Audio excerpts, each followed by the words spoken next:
Sorry, having a bit of a nightmare right now. Welcome to She Knows Arsenal.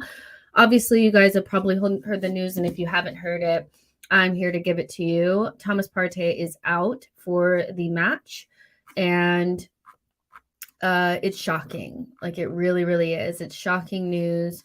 Um, it's just, I mean, it shouldn't be shocking because he's always out, but I mean, my gosh, like, could you have picked a worse time to be injured, you know? We can go ahead and look at the team news while we're on here. I just want to kind of pop in really quick. Um, let's see. Let's go to Arsenal first. I am just cannot believe this is it. Um, Ramsdale starts in goal. Tomiyasu comes in for Ben White, which is something that we have been calling for. Ben has looked a little bit off, and I think Tomiyasu is the better one-on-one defender as well. Saliba and Gabriel start at center back, and Zinchenko off of the left. Jorginho comes in for Thomas Partey. Granit Xhaka and Odegaard start in their normal place, and then the starting three is the front three that we thought it would be. Obviously, like we said, White is dropped to the bench. You have Tierney, Kivior, Holding, Vieira, Trossard, Nelson, who makes the bench, and Cozier Dewberry. So, yeah, not what we wanted, right? I mean, nobody wants to see you're not your best possible 11. We're already living without Jesus, and we're starting to kind of feel the kind of, I don't know, him not being there because we don't have the same pressing and intensity and physicality and creativity that we had with Jesus with Nketiah.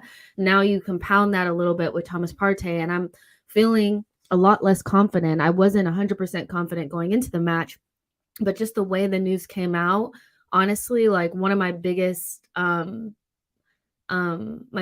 bugbears, one of the things that really like annoys me is when we get team news, unconfirmed team news hours ahead of the match, especially when it's bad. So we heard about this at noon.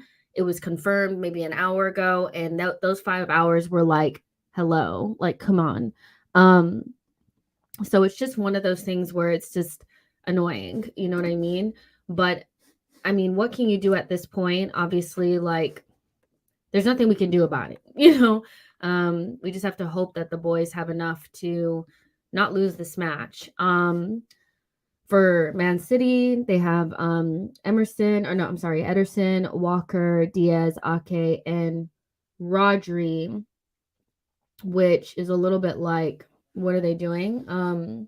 I can't really tell what this is. What is this? Is it Walker, Diaz, Ake, Rodri, De Bruyne, Gundogan, Bernardo, Mahrez, Grealish, and Holland? And so one thing that we saw against Aston Villa is that they played Bernardo Silva as a left back, and basically he didn't play left back. And they just played with three at the back. Walker, Diaz, and Ake could be that back three. And then Rodri, De Bruyne, and Gundogan do their thing. And then Bernardo pushes way up, and they have more numbers up front. That's what I think that this is. I think that they kind of practiced this a little bit against Aston Villa, and they're putting it into practice against us as well. That's what I think that this is. Ake will play left-sided center back. Diaz will play through the middle. Walker will be off of the right. And I don't think this is Rodri as a center back. I do think that this is Bernardo Silva left back, but he's not even really going to be playing there. They're going to really try to push at us, which sucks. Sohan says they're gonna try to smother our midfield, all four of Silva, Gundogan. Exactly. That's exactly what I think it's gonna be. They have figured out that when there's a lot of midfield numbers, we kind of suffer a little bit. And so having four against our three is gonna be a challenge for Arsenal that are already suffering without probably our best midfielder. PG says Rodri drops back as center back and Walker and Ake right and left back. I don't think that's what this is. I think Rodri is going to be playing in his normal position, and they're kind of setting up similarly to the way that they set up against Aston Villa. The only difference is instead of like Laporte or Diaz, one of them, or maybe both of them, it's Ake in there, which makes sense because he's the player that stopped Saka the best. Um, let's see. 4737 says worse than Partey out is Nketiah starts. I don't know if I really agree. I think Nketiah most times at home has done pretty well. He has to show up in a big game. That's just, this is the biggest game of the season and he can't go missing. But I wouldn't have changed too many things like changing the front line and putting Trossard through the middle or Martinelli and stuff like that. That's too many changes for such a big game. Sohan says this is where long balls could be crucial into Saka and Martinelli. I don't know what we're gonna do, you guys. If I'm 100% honest with you guys, I am very concerned. Very, very concerned. I think that not having Thomas Partey, especially in a game where I don't think we'll dominate possession like we usually do. Like if we were playing against a team at home that we would usually dominate possession, I wouldn't have as many, like I wouldn't be as afraid for Jorginho to start. And I know that Jorginho has started in very, big games in the past, but it's our biggest game of the season. We haven't really seen him play before. And what I was hoping is that Thomas Partey could help the center backs with Haaland. And without that extra physical presence and Saliba not really being 100%, I do worry. But that's where Tomiyasu comes in. Having Tomiyasu as well, like he's a stronger defender, especially aerially, so maybe he could be the bridge, a little bit between not having Thomas Partey, in that position. But it's so hard not to not have like kind of the excitement kind of drain a little bit because no Thomas Partey is not good. SXM says, what do you think of Tomiyasu coming in? Like I said, I think it's the right thing. I think Ben White has been off, to be honest. I think he's suffered quite a bit in the last couple of weeks, and to be expected. Like he went through a very long period of not having very good performances, and so I think Tomiyasu starting is something that I've been calling for, and I think when we look at like aerially, if they're trying to ping those balls into Haaland, you want to have multiple big bodies around him that are going to stop him from winning those headers. Ben White wasn't really doing that. Tomiyasu can do that and help Saliba a little bit more. I think Haaland is going to spend a lot of time trying to stand next to Saliba and receive the ball in that area. And so I don't think Tomiyasu is like a bad fit. I think it's the right choice to move things around. My only real concern is just being out of possession for so long. What does that mean with Jorginho? Like, can he intercept the ball and recover the ball the way that Thomas Partey was for us so that we can gain possession? We don't want to just have them just keep the ball all the time. The good thing about Jorginho is that he does have a good long ball in him. Like he is somebody that can release the ball into space pretty good for forward. So yeah, but I'm worried, you guys. I'm not gonna lie. Arsenal Forever says, "Hey Jess, hello to you as well." Hawk says, "The day our board will realize signing Jorginho was a mistake. My honest opinion." Ash says, "Tommy coming in is the right decision. He's more than able." It gives us more of, it's not that Ben has been like horrendous or anything. I just think Tomiyasu has looked fresh every single time he's come in, and he's just one of those players that defensively, especially because he'll be playing up against Grealish, I think he is a better 1v1 defender. And the last thing you really want is for, Grealish is going to be diving in. He's going to be diving a lot. He's going to be trying to manufacture calls and cards and things like that. And Tomiyasu is a better 1v1 defender, so I think that helps in that regard. I think my only, thing about this is like, is this going to deflate the team, a little bit not having their best player? I just feel like we weren't having the best time as it was. And I think we just needed our number one central defensive midfielder to really go up against Rodri. And I am a little bit like, Sohan says, is it me or is Tommy Saka link up is better? I don't know. I haven't seen it enough. Tomiyasu was injured so much last season that I don't really remember what his link up was with Saka. I think it was okay. What I do think Tomiyasu has is better possession, like he's better in possession, sometimes under pressure, sometimes because he can use both feet. Ben, as of lately, has been getting pressured into mistakes a lot more easily than we've known him to. And again, just defensively, I think he's better. But in terms of the link up, I don't know. I don't really know. It's something that I think we'll learn today. The Edry says availability for big games. It is something that I do feel like it's probably a conversation for a different day, but my initial feeling when he got injured for this game is that we definitely need to move on from him in the summer. Not because he's not an amazing player and not because I don't think he's top 1, 2 central defensive midfielders in the league.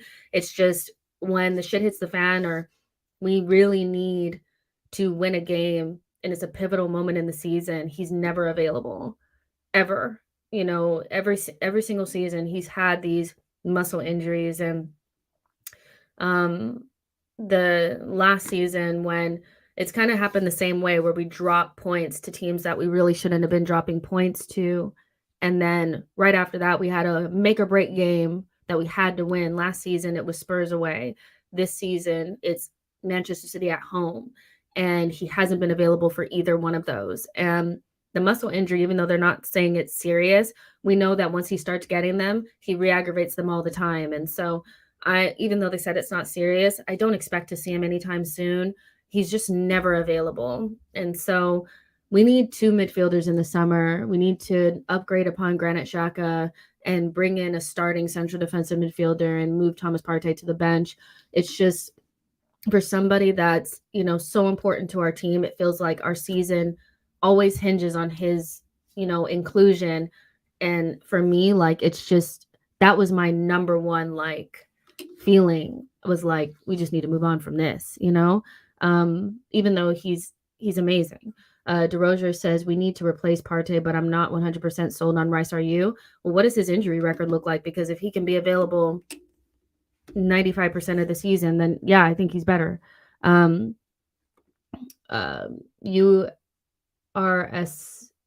Major says Partey and ESR are made of glass, 2 players that you can't rely upon. Let's see. Daniel says Arsenal fans laughed at Man United for losing Casemiro, and somehow they're acting like the world is ending without Partey. Well, you guys acted like the world was ending when you guys lost Casemiro as well, and you guys dropped points because he wasn't there. So, yeah, we did laugh because the thing is like you guys were saying that going into that game, you guys were going to go above us and you guys were going to beat us and all that kind of stuff. And then Casemiro stupidly got a red card and it was funny, So, yeah, I think, yeah, we did laugh. Let's see. Gid says Rice and someone else needed badly. I mean, it's the same story every single season and it's getting tiring. I mean, it's just the news came out and it's just like again, and it's always when the most important games come, and like our win percentage without him is 47%. And he's usually out for big games. I don't remember us ever winning a big game. And when I mean a big game, I mean a pivotal match without him being available. So pivotal match to me was like Spurs away, Newcastle away, not Chelsea away, like that. For me, like that's not it. So this is hard, but I think we just need to move on. Or just at least bring in somebody that's the starter. And then I don't want to have these feelings every single time, like 3 or 4 times a season, where it's like, oh, here's the injury.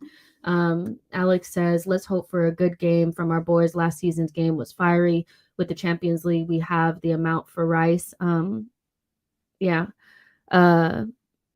Mafia Boss says, I'm confident just that we'll win this game. Well, I hope your confidence rubs off on me because I wasn't feeling 100% confident just based on our form, and losing one of your best players doesn't help. The fans are really going to need to be behind, especially like the fans in the Emirates are going to really need to be behind the boys and be that 12th man, because I think Manchester City playing like their best lineup will kind of smell blood, look at the midfield and say, this is our chance, so we're going to need to have something going in our favor, and being at home is one of those.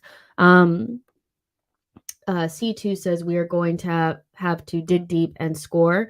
When we have the chance, we can still manage something out of this game. The issue is that we have not scored many goals against Manchester City. We're very blunt against them all the time. We don't score goals against them. And so hopefully we can. I'm hoping. The one thing is like, putting Ake in the same, vicinity as Saka does worry me because he's kind of one of the only players that is able to stop Saka. And so hopefully he'll have a better game, this time around, and we'll be able to get some joy against Ake. But yeah. uh Guy Nam says if we are a big team with or without Partey, we should beat any team at home. If they beat us, I don't want an excuse of because Partey didn't play. Time for Jorginho to stand up and deliver. It's a big game for him. He's played in big games before. He really needs to show the experience and the winner's mentality and all that kind of stuff because right now I'm feeling like damn, that's what I'm feeling like right now. Jordan says Partey has been kind of poor in the last few games. Maybe this might be a blessing in disguise. That is a lie, Jordan. Like, here. Thomas Partey, let me just say this. Thomas Partey against Brentford. He had 78 out of 87 passes completed. He won 8 of his 10 duels. Like, he recovered the ball like more than anybody else in our team. Like, Thomas Partey was excellent against Brentford, so he hasn't been poor. If that's copium, fair enough, but Thomas Partey was really, really good against Brentford, so he hasn't been poor the last couple of games. He's been a standout. That's why it's going to be so hard not having him. DD Hayes says, this is typical Partey, never available when the going gets tough. Let's see. Goon says, we haven't been scoring at all lately, let alone being Man City. The thing about like this though is like I think it's about mentality and it's about confidence when it comes to the Man City games. I don't think that the last few games are indicative of like who we are like goal scoring wise. We played against 2 teams that stunk up the place in Everton and Brentford. Both of them sat deep. It was hard to break down the deep block. Man City, there will be spaces, and we've always seen that there's been opportunities against Manchester City. It's just we've never been like man enough to take them, if that makes sense. Like we make bad decisions in the final third. We don't take our man on, and confidence and mentality is going to come into play because I've seen worse teams score goals against Manchester City. So they're not impenetrable. It's just there has been a mental block between us and being able to get anything away from Manchester City. Now, I will say that before the season started, we had issues with Liverpool as well. And early on in the season, we beat them, and that was a mentality thing. Obviously, being at home and the fans being behind us and stuff made a difference. But playing against Liverpool, and at that time, we didn't know whether they were shit or not, right? That was mentality more than we just had the team to compete. You know what I mean? And I think when it comes to Manchester City, my issue with us is like we never are man enough to take our chances, and we don't take enough risks. We're so scared that we just are kind of like frozen, like deers in the headlights. And so the only way that we can get away from, like to get beyond that is to play. But they can't be scared. Let's see. Our rep 187 says there's no mobility in that midfield with Xhaka and Jorginho. What can you do? That's the issue is I feel like with Jorginho, you have to have a different type of midfielder also with him. And Xhaka, Jorginho, Odegaard, maybe against like the lower half and maybe even in like Europa League games, I think would be fine. But against one of the best midfields in the league, I do think they're going to struggle today. So, I mean, Xhaka is going to have to assume a lot of the dirty work type part of the game. And so, yeah, he has to do it. Let's see. Eli says we must trust Arteta to get us through the game. And if we win this, then there's no more excuse for a slip up. I'm thinking don't lose right now. I can't get over the fact that this guy got injured right before this game. He was literally in training yesterday. Like, how does that happen? So yeah, like Arteta always wanted Jorginho apparently, so obviously he should know how to use him. But I just wonder if Jorginho is just a little bit with Xhaka, it's just going to be a little bit too slow. And yeah, I don't know. I don't know. We've never really seen it before. I know people are like, we saw it against Everton, but that was completely different circumstances. We're going to see it from the beginning. Let's see. Azat says City fielded the strongest lineup possible. Scary. I mean, they have gotten all their players back. So yeah, of course, they were going to always put in their strongest lineup. Like there was never any question around that. It was just whether or not we could field our strongest. And I never would have thought that like between now between training and the press conference yesterday and now Thomas Partey would have a long-term injury. Like that's just ridiculous. Yeah. Amira says, hey, Jess, would you rather fully fit Jorginho or half fit Partey for this game? TP's clearly better, but we rushed him back after half fit before. He's been worse midfielder in that game. Yeah, like the thing is that they said that they didn't want to risk him, and maybe it's not because they said it's not serious. It's a low-grade muscle injury. They didn't want to risk him. So, but I would prefer a fully fit Jorginho over Thomas Partey because when he is injured, he's pretty much unusable. That's just the truth. If he's not 100%, he's pretty much a zero. And so, yeah, I'd rather us play Jorginho, but I'd rather him just be fit. That's we just need to move forward from this because we can't be doing this every single season. It's just our season just turns on a dime whenever he's injured. William says, will Tierney be best for Martinelli or Zinchenko inverted to help Xhaka and Jorginho? I just think it's hard to know, really. I just think we have a lot of technical type of players, but we don't have enough power, pace, athleticism in some positions. And I think, Tierney, I'm not sure that I think having the overlapping fullback is really, that was really when people were talking about the low block and stuff like that. It's just not the way that we play. I don't know if Tierney would help us in this game because of Jorginho and Xhaka, because really what my issue is with them is the lack of mobility. And if it gets stretched, we're finished. We have to keep the spaces small. We have to keep everything compact. And so if we keep things compact, there's really no reason to have Tierney out there. The issue is just like, honestly, Arsenal have never really fully addressed midfield. And yeah. And so we're seeing the kind of like feeling of that is that it was always going to feel like this, especially in a really important match, was that if Thomas Partey got injured and Jorginho was up next, that it's not a same fit.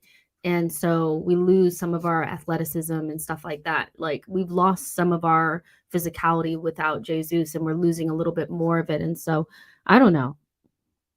I would take a draw now. Like P Trim is saying, Jess, will you take a draw today? All things considered, absolutely. If you handed me a draw, I would take it because one goal goes in and it could get ugly. I need to hear what the Emirates is sounding like too. Like you can always tell, like if the Emirates sounds nervy and stuff, the players will be as well.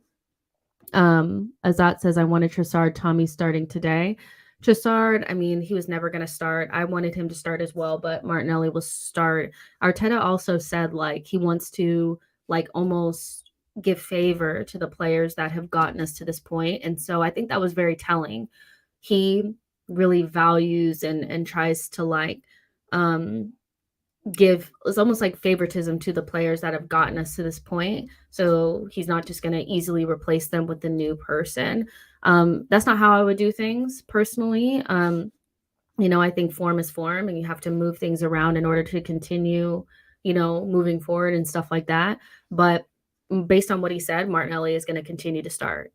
And his loyalty to the players that have gotten us here, I think, is a good thing for camaraderie and stuff like that, but it could be a bad thing in the long term because some players that have gotten us here need to be upgraded upon as well. Let's see.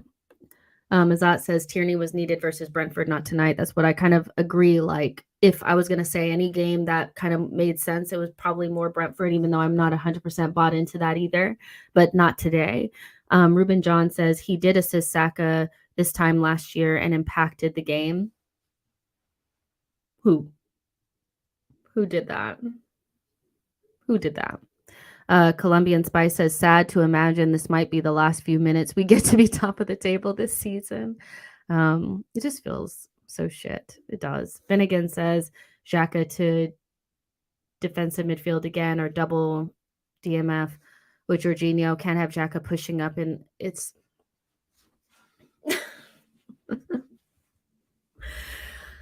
a double pivot of Jorginho and Xhaka. Yay. I mean, when Jorginho played well, he had Conte next to him, and Xhaka really isn't that. So, we'll see how they set up. But again, if I could get a draw like now, I would bite your hand off for it and just move on without watching the game. Ruben John says Tierney versus City on the 1st of January last year. Oh, yeah. Okay, yeah. No, I hear what you're saying. I just think we play differently now. I think we're just in a different space now where teams recognize that we can cut them open, so they condense the spaces. And I'm not sure that City is going to be so naive to give us so much space where Tierney's just going to be running up the sideline.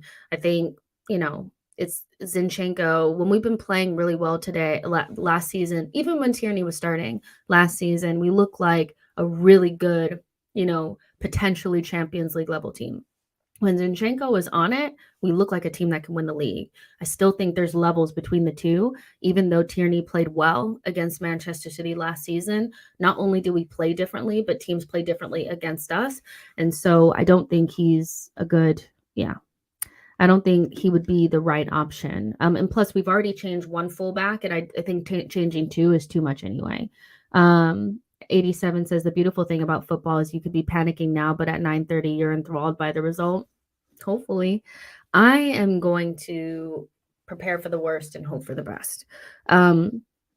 Jordan says we are bigger than City. Positive energy, Jess. Yeah, so we'll see what happens. But Thomas Partey, if you guys haven't heard, is out for this game, and it's already been, that he's going to be out for Villa as well. It looks like City are putting out a lineup to overload in central areas, and so that's going to be difficult for us to build up through, especially without our usual people out there. People are really getting bought into like, this is Rodri at center back. I don't think it's Rodri at center back. I think it's exactly what they did the other day, where they're basically going to have 3 2-3-1 or something like that. Like, they're going to have 4 midfielders. They're going to have all of their midfielders in midfield. And then the 3 center backs. That's what it's going to be. And then potentially when they're defending, Rodri will push back into the back 2 a little bit and probably provide more cover, and Ake will go out left. That's what's Ake will go off left. Like, it's not, Rodri is not playing center back, you guys. So yeah. I just wanted to give you guys an update and kind of just like unpack this. Like, you guys, I'm feeling so nervous, and not even nervous. I think I'm feeling more deflated than anything. Arsenal have put out a message out as well saying that Partey is left out tonight as a precaution due to a tight muscle. I mean, they're really playing into the idea that it's not a long-term injury, but the fact that he's not going to play against Aston Villa for me is long enough.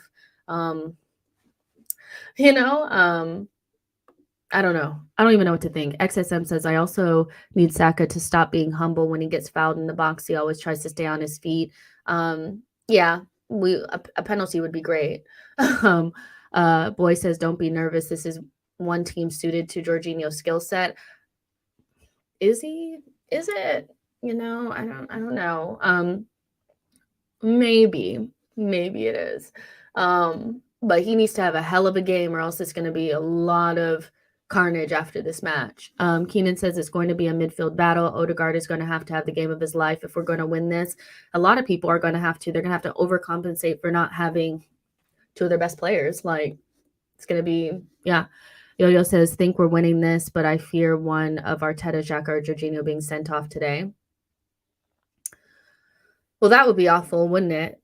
Jorginho cannot get sent off. Xhaka can't get sent off, like, they just can't, I don't even want to speak that into it. This cannot be the day that we get a red card as well. We've been really good this season, and going into a difficult period where we're not at 100%, like the last thing we need is a red card. Like, please don't speak that into existence. I just can't do it.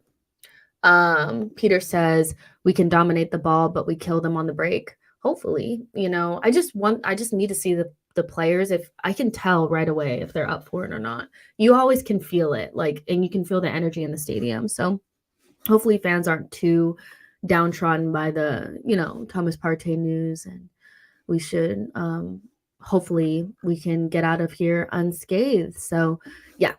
But I'm going to go ahead and get out of here, you guys. I just wanted to chit chat for a couple of minutes with you guys. I know tons of people are doing watch alongs. I don't do them because I'm not a good watcher. So there you go. But obviously, we'll do things that we learned after. There'll be a pre-recorded video coming out after the game. And then we'll always do a live stream to really unpack it tomorrow, or maybe not maybe tomorrow evening. So expect 2 bits of content from She Knows Arsenal in that time. I love you guys so much, and I'll see you guys on the other side. Make sure you guys like this video and subscribe to the channel. Love y'all.